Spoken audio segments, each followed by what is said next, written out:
if people haven't seen this yet, I've got this AdventureWorks 2020 pbi-x repo on GitHub that basically contains a complete demo model, which was taken from an official Microsoft example, and I've converted it to work nicely with pbi-tools. So one problem we have right now is that the sources defining the model currently aren't compatible with Tabular Editor. This is something which is on my pipeline. I want to be able to be completely in sync with Tabular Editor so that any pbi-tools project can be opened in Tabular Editor and vice versa. For now, there are some differences. So I wanted to show what you can do about it.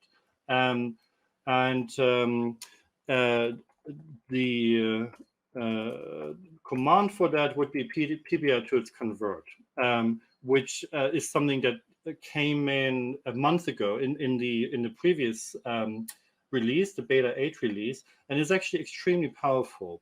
What you can do here is you can say pbi-tools convert, then specify the pbi-x subfolder, and then I can say model serialization. I always like mistyping that, raw, and I say model only, and also I say override. So the raw serialization mode basically puts the entire model definition into one single file, basically what we used to know as a BIM file. If I don't specify an out path, it will convert it in place. So it will basically take this entire subtree and condense it all into one single database.json file. So if I run this now, it's just going to take a second. There we go. That's it. So now I've got one single file, which is basically a standard analysis services definition file, everything in the same file. And that is something which Tabular Editor can open very nicely. So this is the folder I'm working in right now. We can see there's only one file here. If I open that, I've got the entire model in place. I can now go in here and actually use whatever Tabular Editor is capable of. So for instance, I can go in here and I can put a count rows for customer as a new measure.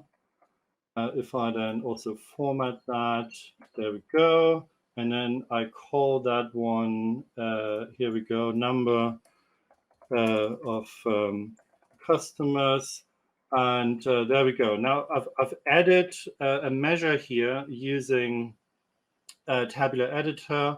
If I click save, it's going to save it back to the database.json file. And now I can actually go backwards and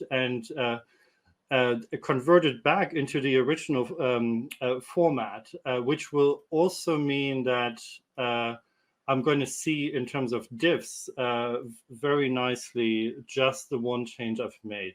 And this one is pretty straightforward because all I need to do is to actually remove this guy here.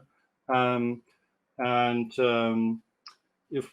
we go. And that's it. So now if I go back here, I can see my original structure is back in place. The database.json file is relatively small because it only has leftover bits in it.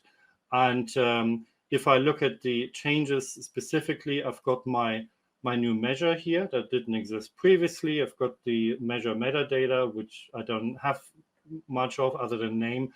And the only other thing that's changed here is in sort of a side effect from the RC1 release.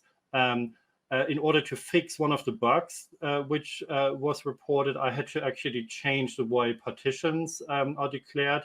And so this change wouldn't have happened if we hadn't just moved from beta 8 to RC1, if you will. we would normally just have seen this one. So I just wanted to demonstrate that because I never actually got around to documenting the convert feature, which is extremely powerful. This, converting it into a single file and then expanding it back into the standard format for source control is definitely one use case which you can use for now until I get around to actually adopting the full Tabular Editor format.